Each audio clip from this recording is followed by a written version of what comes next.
इतनी महंगाई हो रही, सरकार से क्या कहेंगे? सरकार राहत ही नहीं दे रही किसी तरफ से, चाहे सब्जी महंगी हो, दाल महंगी हो, सब कुछ महंगा होता जा रहा है। देखो, जो गवर्नमेंट बैठी हुई है उसको तो पहले यही सोचना चाहिए पब्लिक के बारे में। वो ऐसा नहीं सोच रही है। वो यही सोच रही है कि जो भी चीज़ बढ़ रही है, उसमें जो है उसमें हमारा कोई दोष नहीं है। वो तो ऐसे बिलीव ही नहीं करती कि हमें हमारा फॉल्ट है। मतलब जनता के लिए काम नहीं कर रही सरकार। जनता के लिए कोई काम नहीं कर रही है, शुरू से ही नहीं कर रही है। जनता के लिए कोई काम नहीं हो रहा है। 10 सालों में महंगाई कम करने के लिए या जनता के हित के लिए क्या काम हुए, ये बताइए।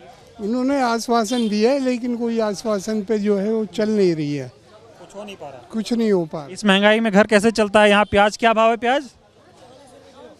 प्याज इतना महंगा, आलू इतनी महंगी, टमाटर महंगा। ये कभी ऐसा देखा नहीं था इतनी महंगाई, लेकिन अब बहुत ही ज़्यादा महंगा है। बहुत महंगा। बहुत महंगा है। घर मुश्किल है चलना। बहुत मुश्किल हो रहा है।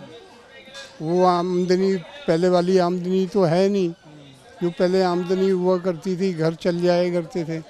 अब तो घर चलाना ही बड़ा मुश्किल हो गया है। आमदनी भी कम हुई है क्या? आमदनी तो नेचुरली कम हुई हुई है कि सर्विस ही नहीं है, नौकरियां नहीं। आमदनी का नौकरी नहीं है, तो कहाँ से आएगी? तो ये सरकार तो रोजगार देने की बात करती थी, कहती थी बहुत हुई महंगाई की मार। अब की बार बीजेपी सरकार तो कम नहीं कर पाई। पहले से ही नहीं कर पाई, अब क्या करेगी वो? 10 सालों से नहीं किया तो नहीं कर पाई, अब क्या करेगी वो?